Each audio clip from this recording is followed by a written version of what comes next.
Ladies and gentlemen, good evening. Tonight, we gather to address a somber event that has unfolded in Pakistan's Khyber Pakhtunkhwa region, casting a dark shadow over the nation as it approaches a crucial moment in its democratic journey.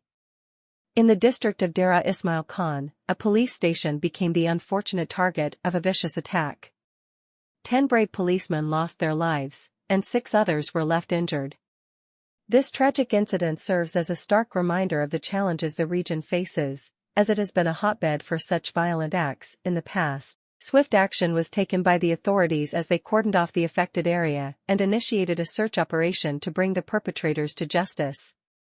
The Tehreek-e-Taliban Pakistan, TPJ, claimed responsibility for this ruthless act, shedding light on the precarious security situation that persists in the region. The TPJ, an offshoot of the outlawed Pakistani Taliban, TTP, has long been associated with attempts to destabilize the government and impose strict religious law. Dera Ismail Khan, once a stronghold of the TTP, now witnesses a resurgence of violence that threatens the stability of the region. As Pakistan's national elections loom on the horizon, this wave of violence comes at a critical juncture. The remote northwestern region of Khyber Pakhtunkhwa has experienced a surge in unrest, creating an atmosphere of fear and insecurity among the population. Adding to the tension, just days ago, independent candidate Rayhan Zaib Khan and 4 aides were brutally attacked and killed in the Bajer district. This, along with previous attacks, raises serious concerns about the safety of candidates and the integrity of the upcoming electoral process. In December, the TPJ claimed responsibility for a devastating attack in Tehsil Daraban, where a suicide bomber targeted a police station, resulting in the loss of at least 23 lives and leaving 32 others wounded. Last month, a horrific suicide bombing in the regional capital, Peshawar, claimed the lives of at least 101 people. The mosque attack highlighted the vulnerability of public spaces and raised questions about the effectiveness of security measures in the region. As the people of Pakistan prepare to exercise their democratic right in the upcoming elections, the increasing violence in Khyber Pakhtunkhwa remains a significant concern. The government and security forces face the daunting task of ensuring the safety and security of its citizens during this critical period. Now, let's delve into the core of our vision for a prosperous future. If entrusted with the responsibility, the Pakistan People's Party aims to implement a robust 10-point economic agenda that prioritizes the well-being and empowerment of every citizen. As my esteemed chairman, Bilawal Bhutto-Zardari, eloquently stated during a recent gathering in Hyderabad, our commitment to economic development is unwavering. We envision a Pakistan where the income of our citizens is doubled, where 3 million homes are built for the homeless, and where women are granted their rightful proprietary rights. A cornerstone of our economic agenda is the launch of youth cards for the unemployed.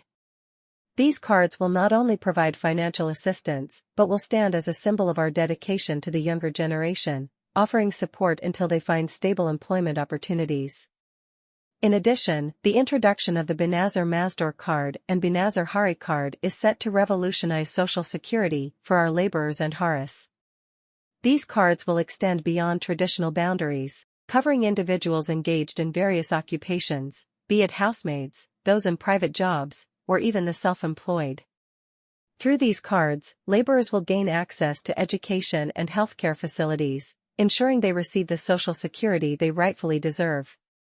Our vision is clear. We want our citizens to focus on their jobs while we take care of their well-being through innovative initiatives. Furthermore, we pledge to build a university in every district, providing our youth with quality education that empowers them for the challenges of tomorrow. Education is not just a fundamental right, it is the key to unlocking the full potential of our nation. You might be wondering about the financial feasibility of these ambitious projects. Let me assure you that we have a comprehensive plan. We are determined to disband 17 ministries that consume a staggering 300 billion rupees annually. Additionally, the 1,500 billion rupees subsidy allocated to the elite will be redirected to benefit the masses. As we approach the crucial date of February 8th, remember that this election is not merely a contest between political parties, it is a choice between embracing a progressive vision for our nation or perpetuating the politics of revenge. Let your vote speak volumes for unity, progress, and a brighter future. Stamp tier, bury the politics of political revenge, and let us move forward together towards a more inclusive and prosperous Pakistan. Punjab, with a staggering 73.2 million voters, holds a pivotal role in shaping the outcome of this electoral process. It stands as the battleground province, where the aspirations and choices of the people will resonate far beyond its borders.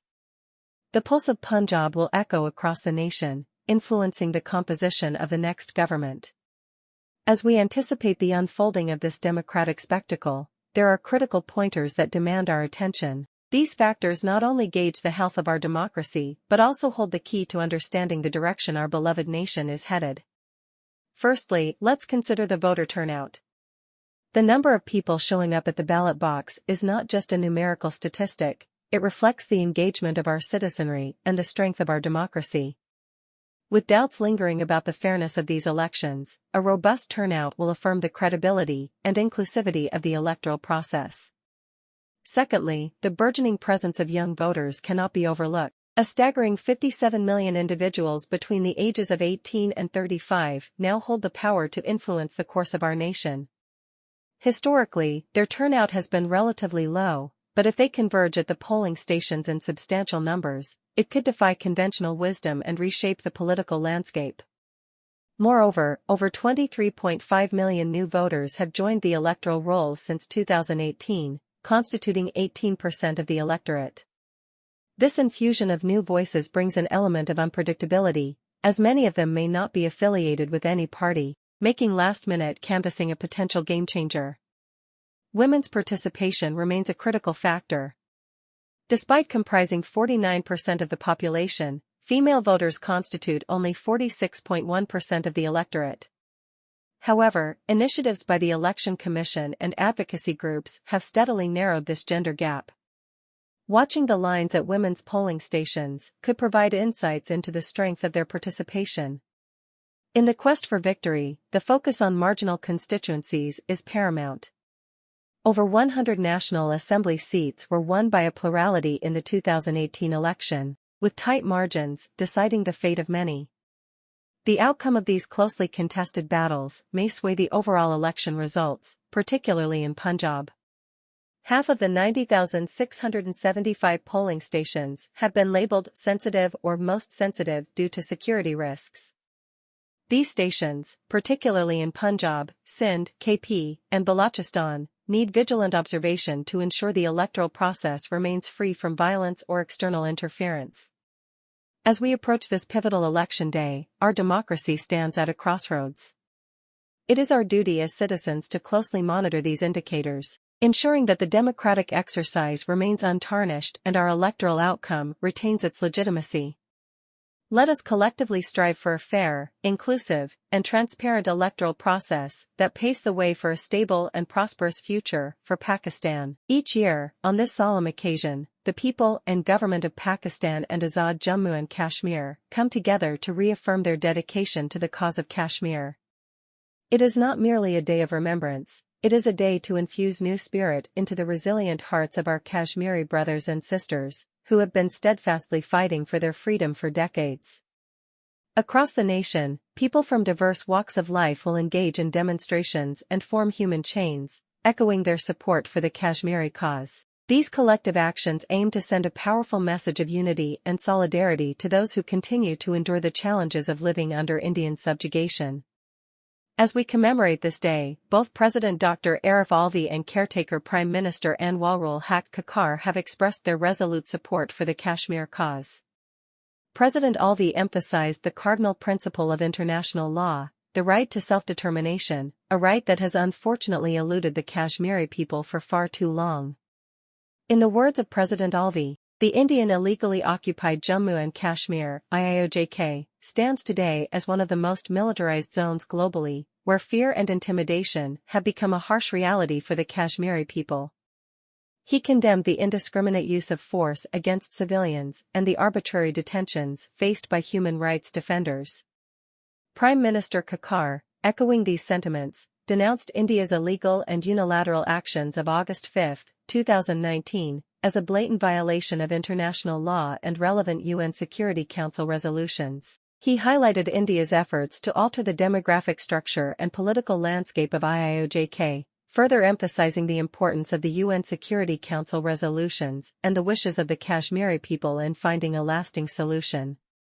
As we stand united on this Kashmir Solidarity Day, let us remember the sacrifices made by our Kashmiri brothers and sisters over the past 76 years.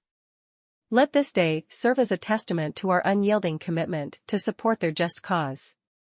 Pakistan will continue to extend its unstinted moral, diplomatic, and political support until the Kashmiri people realize their right to self-determination. Under Section 230 of the Elections Act, defining the responsibilities of a caretaker government, the ECP has intervened in the ongoing plans for the privatization of PIA.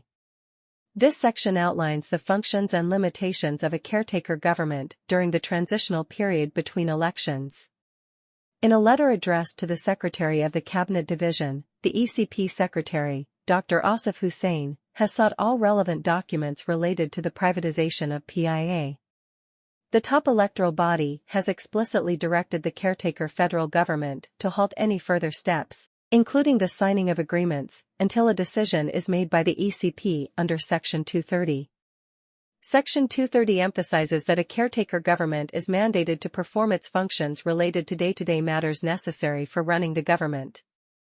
However, it must restrict itself to activities that are routine, non-controversial, urgent, in the public interest, and reversible by the future elected government. Additionally, the caretaker government is barred from making major policy decisions, except on urgent matters, that may impact or preempt the authority of the future elected government. The letter from the ECP explicitly states, "The matter raised in your letter was placed before the Election Commission, which after due examination of the issue, in the light of Section 230 of the Elections Act, 2017, and Clause 5(b) of the Privatization Commission Ordinance 2000, has directed that you be requested to provide all relevant documents prepared for approval of the Cabinet, containing a comprehensive privatization program in relation to privatization of PIA, to this Commission for review." In light of this directive, the caretaker government is expected to comply with the ECP's request and refrain from advancing the privatization agenda until the Commission reaches a decision. This development underscores the delicate balance between governance during the transitional period and the long-term economic decisions that shape our nation's future. We shall continue to monitor these developments as they unfold. Thank you.